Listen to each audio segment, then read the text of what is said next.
Hi everyone, delighted to have Gem with us today, talking all thing people, culture, community, values. Gem, great to meet you, great to see you finally in person. We've chatted a lot, but it's good to finally meet. Thank you very much for having me. It's a pleasure to be here.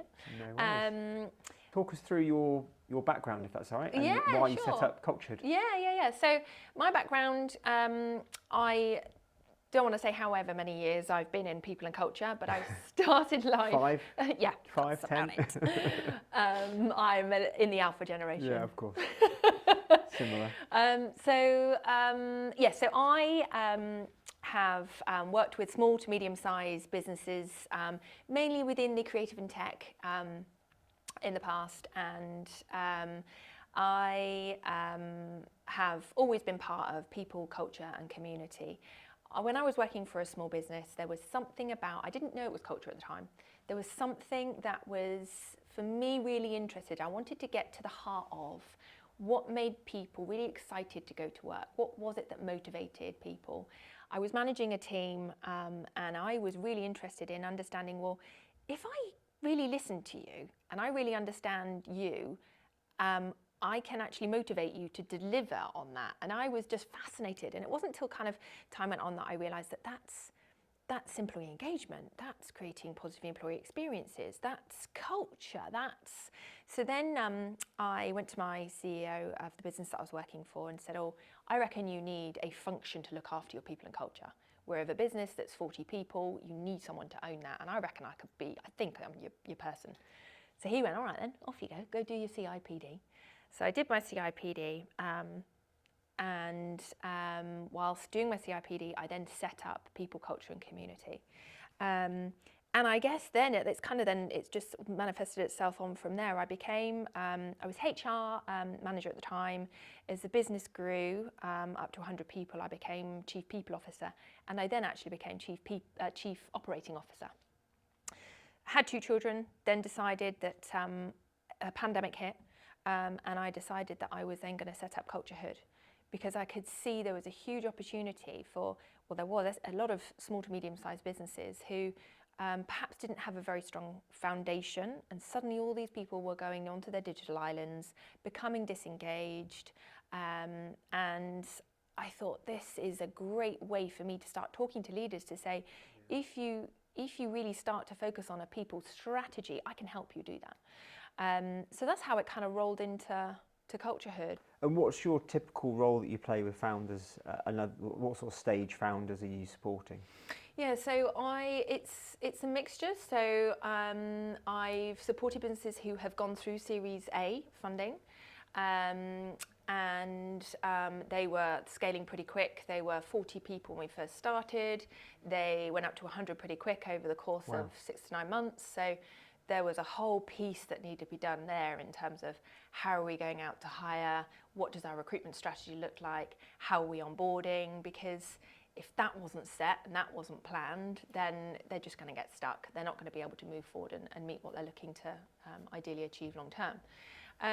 So the role I typically play is I will work with founders, owners of businesses, and I will almost support what I would call their blind spots when it comes to people and culture. They're very good at what they do, but from a people and culture perspective, sometimes what I find is they can't see the wood through the trees in that, well, what do I need to do?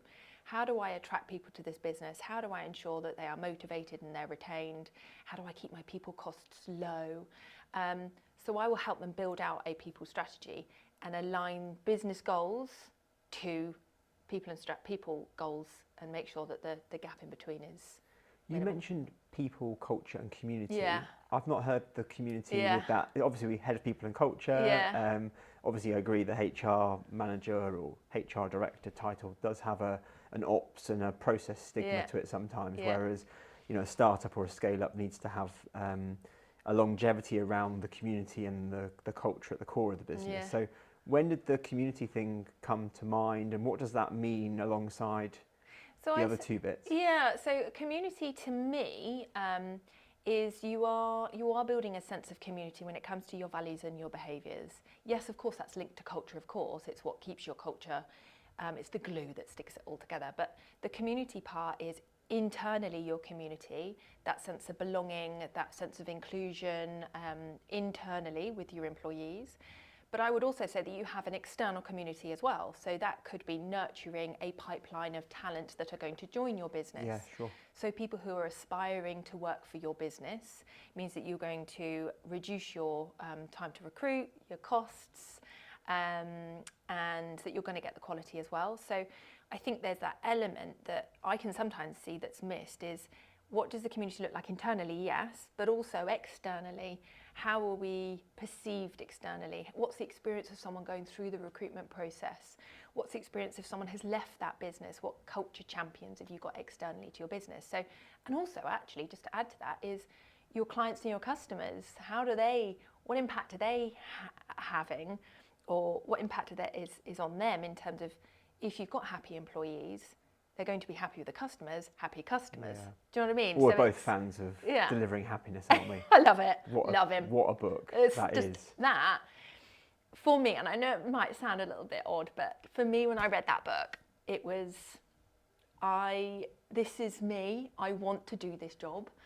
People, culture, happiness, creating a really positive employee experience. I was just like, I've come home.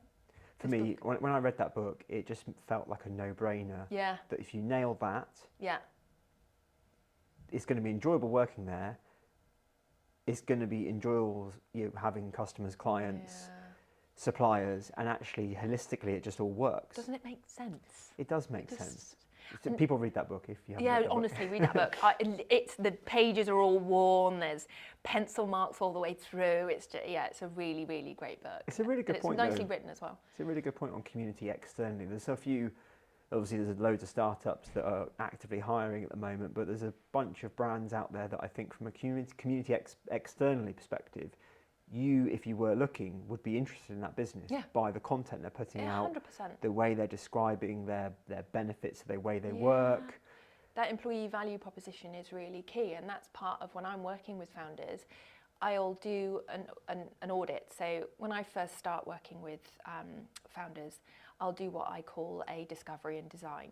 And that's a way of me being able to look at what have we got going on right now, and building looking at almost a clean slate. What have we done? What do we need to do moving forward? And as part of that, I will then look at their employer brand. How are you as a business perceived externally? So things like Glassdoor, are there any reviews on there? What are you actually doing to nurture an external community and talk about how fabulous it is to work for your organisation? That could be through thought leadership, that could be through what you're doing with employees, or highlighting particular roles in your business. It's what attracts people, the human element to want to work for your business, but also people within your business feel proud. Look at the business I'm working for. Yeah, it's so true.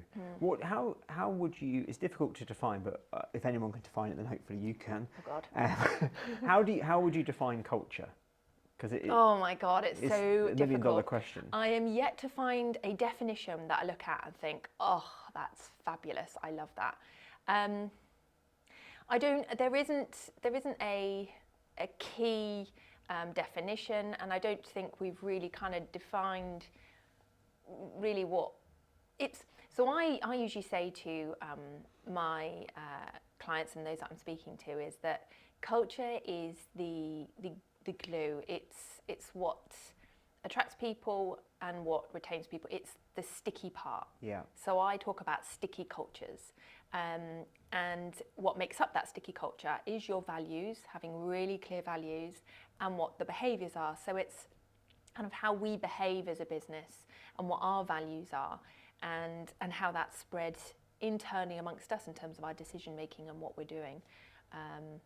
So yeah. So do you, from a culture fit or values fit then, how would you...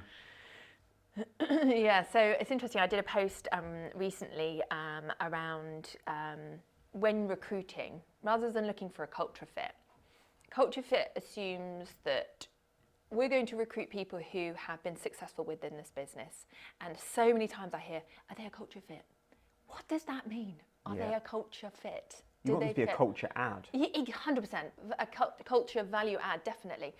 And so I think if you were to switch it, if you're looking to build a diverse team, a cognitively diverse team. Don't just look at culture fit, because what you'll find is you'll start to be unconsciously biased and you will hire the same people throughout. That's going to really stint innovation. It's going to cut your wings of creativity. So looking at your values and looking at, okay, well, what types of questions are we asking throughout a hiring process that is going to enable us to see if anybody is aligning themselves to our values is a far better way of looking and growing your team and being more cognitively diverse. So therefore the business needs to have a value set? Yeah, I'd. How do you work with founders to review existing value sets that they think they have or maybe they don't have? How is it an MOT of what they're doing at the moment? How do you approach that conversation? So there's a mixture really. I've worked with founders who haven't got values, and I've helped them discover. Key word there, discover values. There are times where I've seen founders come up with values, and then when you start to ask employees, how and what are your values, that's when it can be seen as a little bit inauthentic. I think it should be a case that it should just roll off the tongue, and I should be able to clearly articulate what, as an employee, what our values are and what they are as behaviours, tangibly, what that means. And so I will work with founders in reviewing what are your values right now, and then I'll do a deep dive in terms of, well, let's have a look across your employee experience. What are you actually doing that aligns to those values and those behaviours? Because if they're not authentic, that's when you lose trust. That's when you get your quiet quitters, because they start to lose a little bit of, you just put a blanket of values and they don't really mean anything. In the other instance, if I'm looking to identify and discover what the values are with a business, I am a huge fan of involving everybody in that process, of asking the questions in terms of, what are your values? Who encompasses within this business are values and why? So you can really start to kind of work through, well, what are our values, and then coming up with a set of core fundamental values and behaviours off the back of that. Obviously, it's best to start earlier, I assume. I'd say so. What are the important people processes to get right, and the dangers of not getting it right early on? What do you mean by that? In terms of from a values and behaviours perspective, if you are establishing those right kind of culture metrics, I suppose, when a business is 5 staff or 10 staff, is that beneficial, I'm assuming, than doing it when they're 30 or 40? And what are the dangers if you don't do it earlier on? Yeah, so good question. So coming up with your values and your behaviours, I don't think it's a one-stop shop. Done, off we go. They are continually evolving. So I will always be looking at, okay, how are they being lived? How are they being lived and breathed within this organisation? Do we need to add to them? Are there any others? So running what I do, regular pulse surveys, but being able to really identify the authenticity of those, and also are your leaders living and breathing and living by example on those as well. So I think an early start, yes, because it's going to be far easier to do, but a constant review of and just making sure that they are running through your employee experience, be that your hiring process, be that your onboarding, be that how you're rewarding and recognising as well people. Are you using your values and your behaviours to as a backbone for how you're highlighting and appreciating your internal employees is really key. So it needs to have that golden thread all the way through to be authentic. And I guess as you're operating as a chief people officer, fractional chief people officer, you're external to the business in some ways, but internal as well. Does that actually make it more helpful with having those difficult conversations? 100%. So I find being external, I guess I'm just going to say how it is, and I'm coming at it from I'm going to have a positive impact on your employees, therefore your bottom line. I don't have any other ulterior motive other than to ensure that your business and your people thrive and it's successful. Yeah. So for me, it's much easier. And I think also a piece to add to that is I will always go on data. I won't it should never be what I subjectively think. I'm really adamant that if you're looking at making changes or trying to make a decision, is to actually really focus on what your employees say, listening to your employees and aligning that to where your business is looking to go. So if I'm talking to leaders of a business or founders, and they're looking to, I don't know, if they're looking to implement a certain something, I will make sure that that we're using tangible data from employees rather than just potentially implementing things that are just seen as tokens. They need to have a reason for being, if you know what I mean, if that's making sense. Yeah, it does. I mean, I also, you have to be brutally efficient, I would assume. Yes. So actually from I'm not saying that you're not nice and lovely, which I'm sure you are, but if you've got founders saying the values of this business are X, the employees and the behaviours are saying they're Y, there's nothing for you to gain other than being brutally honest and efficient with what the business needs to do to make things right. So the founders can get to an improvement very quickly. So I try and make sure when I first engage is throughout my discovery process, I will look at a series of metrics. So I'll look at an ENPS score, so look at how satisfied, how many promoters there are in the business. And that score acts as a benchmark for me to go, actually, we need to sort this, or not sort it, or we're okay. But the metrics allows me to use that as the go-to each time when we're looking to implement certain initiatives. Throughout the, you mentioned MOT earlier, but the discovery process, I'll run an engagement survey and I will use those scores and I will use that feedback to keep referring back to, which then forms a strategy moving forward. I have a blueprint in my mind as to what I would expect a business to have in place and the engagement factors that I would expect a founder to be really focusing on. But without having the feedback from employees, it can't be bespoke. It's not authentic to your business if we're just going, let's do this. It needs to be right for that business and bespoke for that business and their long-term strategy as well.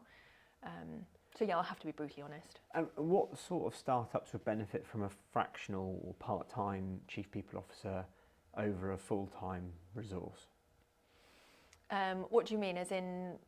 In terms of which startups would benefit from a fractional or portfolio chief people officer over a 5-day-a-week full-time resource? Because obviously there's a cost implication, but also, when do you need and not need a full-time person, and when do you start thinking about a head of people coming in?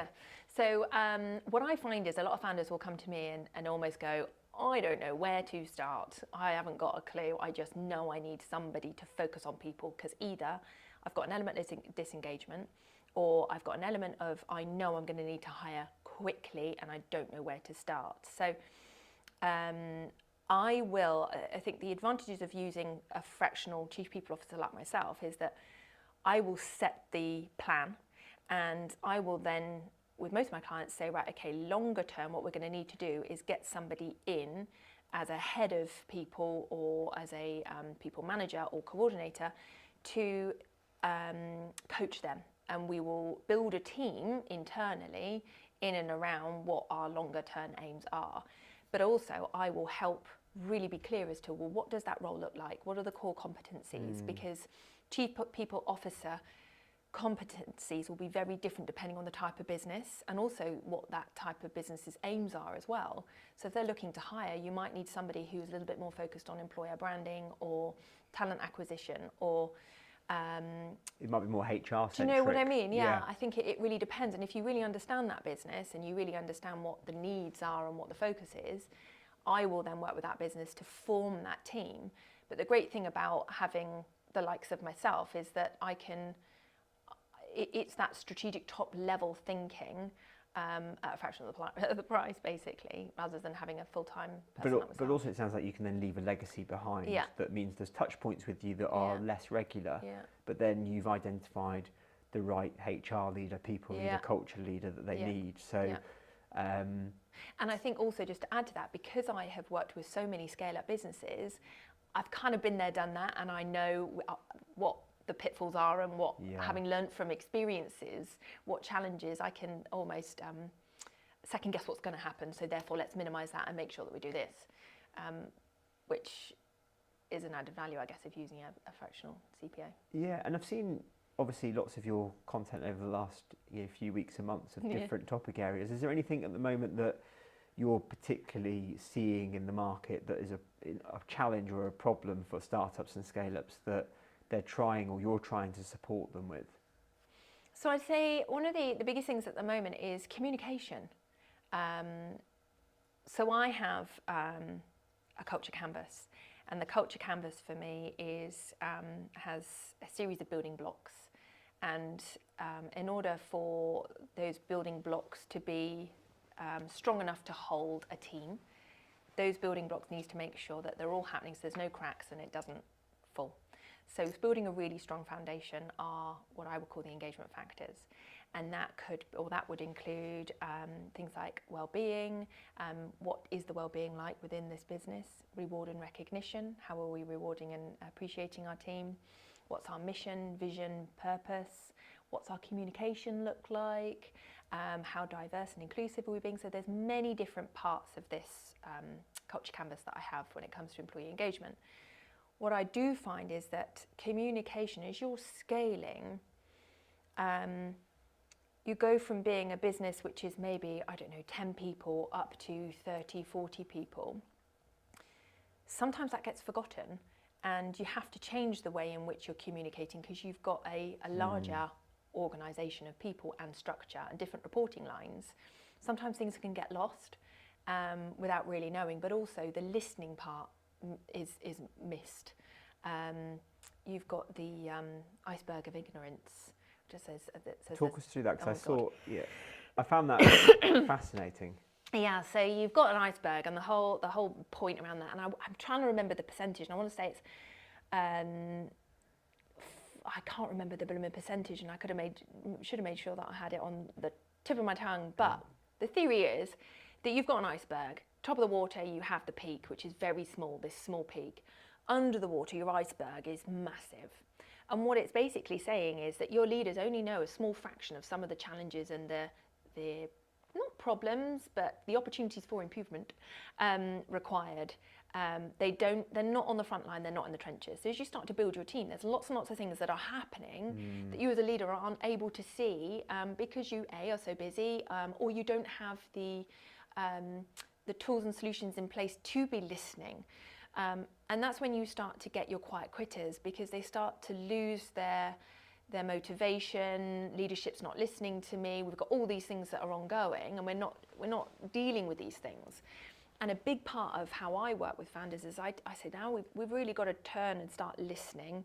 You've got 2 ears and 1 mouth for a reason, haven't you? So let's actually start listening to what employees are saying and how we can start to involve them so they feel like they're having a wider impact and a bigger impact on when this business is heading. So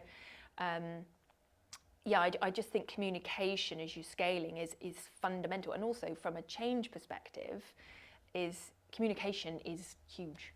I do think that the thing that's super interesting is you have to get that senior management team right to be able to scale effectively. Yeah, and another point to that actually is really defining what those aims and ambitions are. What are the goals? What are those milestones? And how do they then work into the departments of your business? How are we then empowering the managers, senior managers within your business to deliver against those goals? I do see quite a bit of you've got the business goals at the top, which aren't then filtered down. So then you kind of then get the disengagement from the team going, well, hang on a minute, where are we heading? The why. Simon Sinek, the why am I doing this? And again, that connects to the communication in terms of, well, this is where we're heading and this is why we're doing it. And by the way, I've employed you to deliver for this business within a specific role. Have you got some thoughts? Have you can own this and let's deliver together. And that's when you get that sense of cohesion and collaboration and you're successfully delivering. The thing that's really interesting for us is obviously we mentioned like from 30 or a business changes is when it's 30 heads going to 50. Yeah. And it depends on the number of founders. But obviously, if you've got one founder and the average number of direct reports a leader can have is 5, that founder's got 5 direct reports, then those have got 5 direct reports. That's a 30-person business. Yeah. And it's at that stage, the founder is more than one rung away from the employees. Yeah. And therefore, the iceberg and the ignorance, I guess, is to your point, is Yeah. that when you get to 40, 50, you are already 2 rungs away from visibility, which means you need the senior leaders to be 1 rung away from that visibility, nailing their 5 direct reports. And this is where your core values and your behaviours are fundamental. When your CEO is not in the room, it should still be ticking along. Those values and those behaviours should still be happening with your next layer down, and therefore leading by example on. So again, it helps that cohesion, productivity, and overall communication within the business. Yeah, it's almost, I think someone mentioned this that we used recently actually from a values and culture perspective, because we had a bit of an overhaul of what we were trying to do, and they mentioned that your culture is basically what goes on when nobody's looking. Yeah. When your CEO's not in the room. But you just mentioned so the true. CEO not being in the room, then and that, obviously I've worked in a variety of businesses and supported hundreds of businesses that have tried to scale, and I can see that in action. I know. Because it's the way they communicate with you and tell you what the problems are or what they're trying to do. It's not easy though, is it? No. And that's why I think having a really core people strategy that goes across all the engagement factors, but across the employee experience is really crucial. So I show founders my blueprint. This is what we need to be looking at as a whole across the employee life cycle. Yeah, exactly. And it all has to weave, it all has to work together. So when I'm working with founders, and depending on how big the business is, I then run Culture Labs. And Culture Labs was set up so that I could almost identify the culture carriers and create a ripple effect. And by culture carriers, what do you mean? So those that you cut them in half, and they bleed the values and the behaviours. Okay, so if you've got a 50-person business, Yeah. you'll have 6 people that are culture carriers. Yeah. So asking the question in terms of who here in this business is an example of our values and our culture and our behaviours. If you ask that question, it'd be really interesting to see whether or not your leaders are actually put forward as those names who actually are an example of your culture. So I will ask that question, and what we'll do is through Culture Labs, they will become the champions of. I love that. Which then creates a ripple effect, so that it becomes even stickier. And I guess in some ways you don't want them to all be leaders.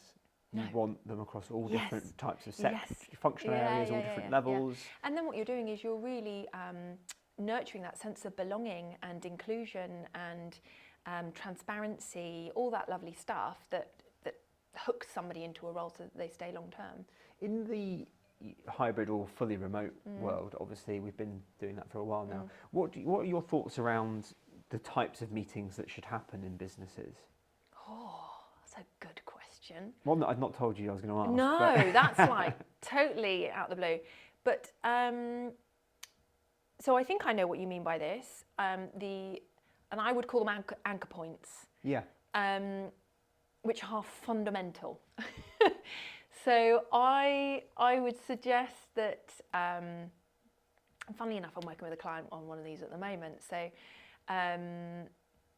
having a really clear, a kick-off, town hall, old school way of explaining it, but... So all hands. All hands, where are we heading? What are we doing? Right at the beginning of the year.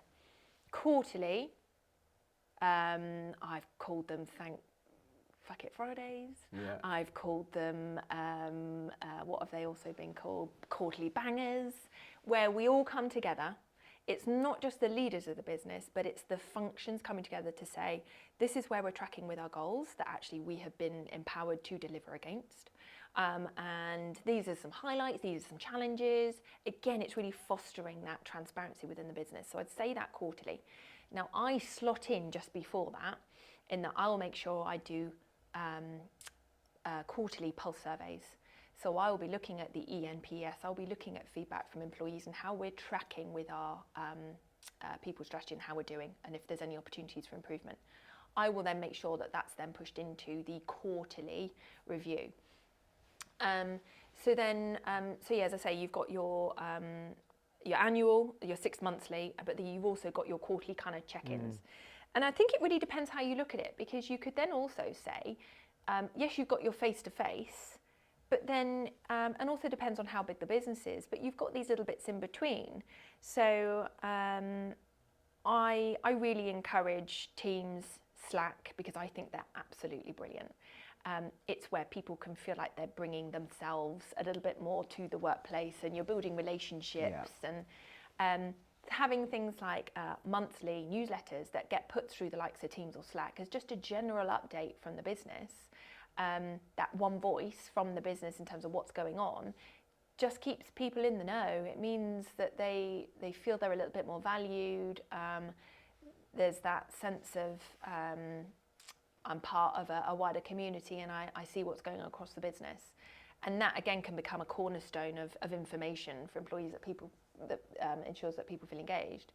But then if you go even further, if you start talking about performance management, performance enablement, they should be on the job conversations. They should be constant, not 6 monthly reviews. Let's dust them off, have a quick look at where we're at. So more smaller functional groups or one-on-ones. Yeah. What's the, obviously things evolve from a HR process perspective, but also from a employee safety and employee well-being perspective. Yeah. That's evolved like so much in the last 10 years from where it was. Yeah. What's the expectation of a modern, agile people and culture perspective from personal reviews and things now? So, so this is how I look at it. I think, so when you've got your well-being strategy, when I'm working with a business to really build out their well-being strategy, there will be pillars that I will look at. So I'll look at things like, I'll look at the social. So how are we interacting? Do I feel I can bring myself full self to work? Am I building relationships within this business? I will look at the emotional. So, things around mental health, do we talk openly about, is it a taboo, this kind of thing? And do I feel like I've got the support? Purpose, so that goes back to what your question was in terms of, do I feel like I have an impact here? Do I feel like I am progressing? Do I have the job satisfaction that I am delivering, having a positive impact on this business? You've then got the financial, so with everything that's going on externally, a cause of stress and anxiety could be things that are going on outside the workplace. So really looking at how are we focusing on employees, not only internally but externally. Is there any factors that are perhaps causing extra stress for employees? So looking at those, and then you've got the physical pillar. So how physically healthy are our employees, and are we making it okay for physical health to be focused on within this business? So using all of those pillars, from what you can probably gather is that they will fall across so many different elements of the employee life cycle. And really, to be authentic, they need to be deep within your employee experience. What are we actually doing that's connected to that? So back to your question about the performance management, performance enablement, I just think it's fundamental, because not only are you setting really clear expectations for your team members, but you're all rowing in the same direction, so you're more likely to achieve your goals. And in terms of there are a couple of tools that I've used in the past. HiBob is fabulous. They've got an extra talent bit, which is for setting goals.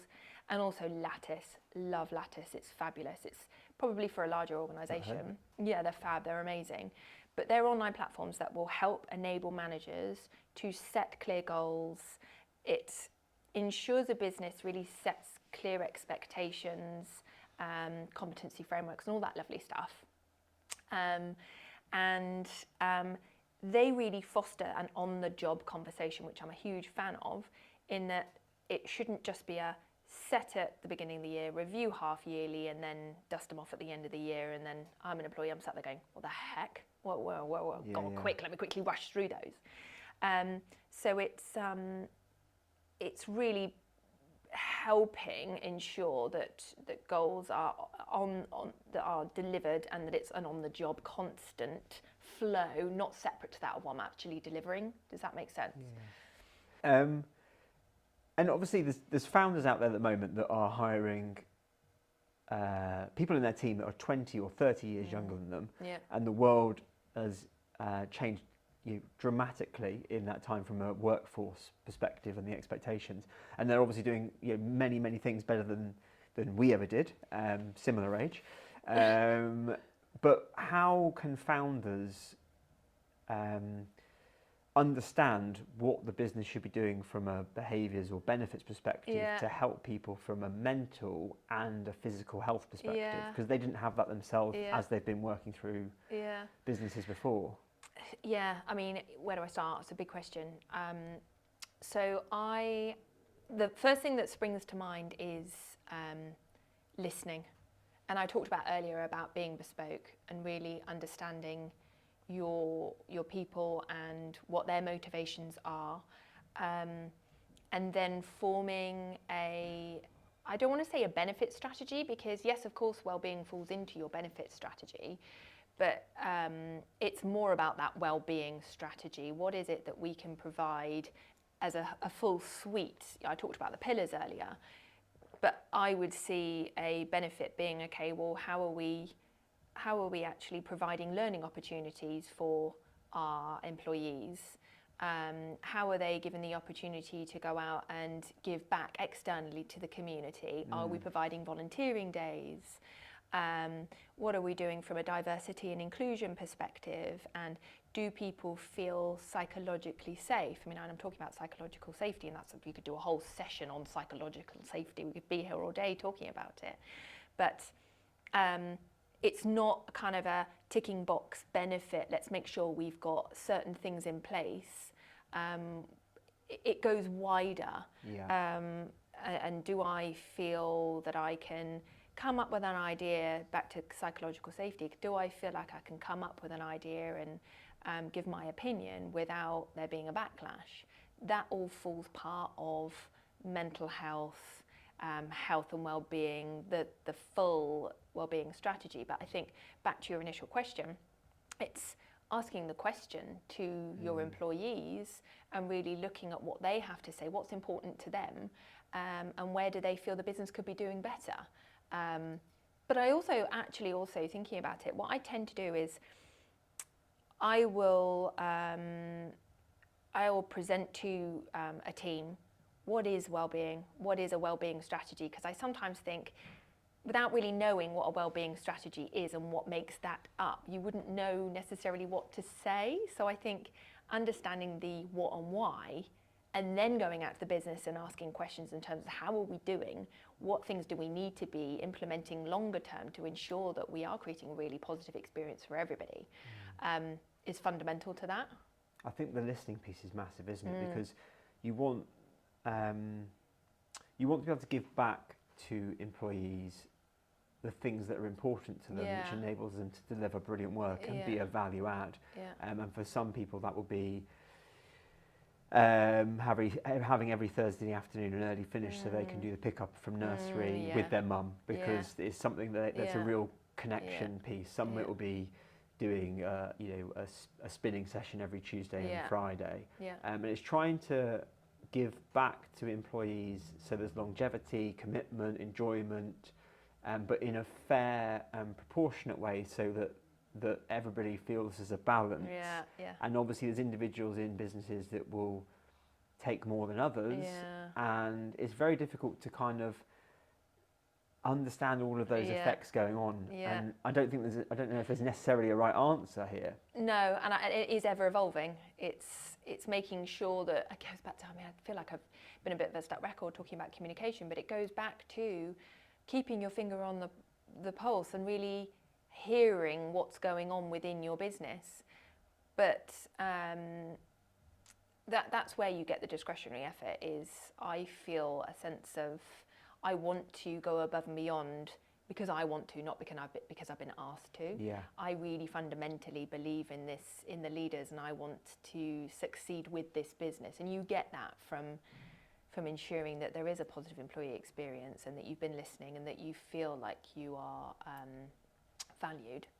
There's a bit of a trickle-down effect, isn't there? If the founders get things right, and the senior management team of 5 or 10 people know the bands of what they can do with their teams below around flexibility on days off, time off, expectations around core hours, where they can work.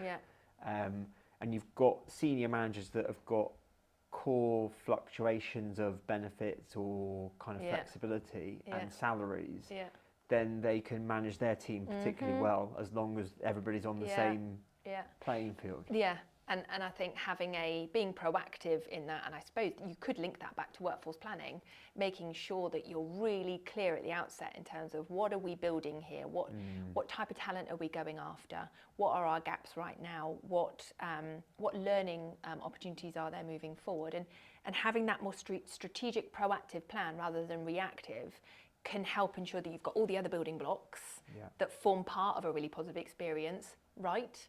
And I do see that without that planning, things can fall apart because you've not thought through what's this person responsible for, what does success look like, how are we going to attract that person to join this business, whereabouts are they hiding, how can we ensure that they're engaged. So it's about really understanding your workforce and planning for what that's going to look like in future. I agree. Look, that's a great way to end our conversation. Thank you so much. It's all right, pleasure. Thank you for having me. Hopefully see you again soon. I hope so. And thank you everyone for watching, and catch up with you again as well. Cheers.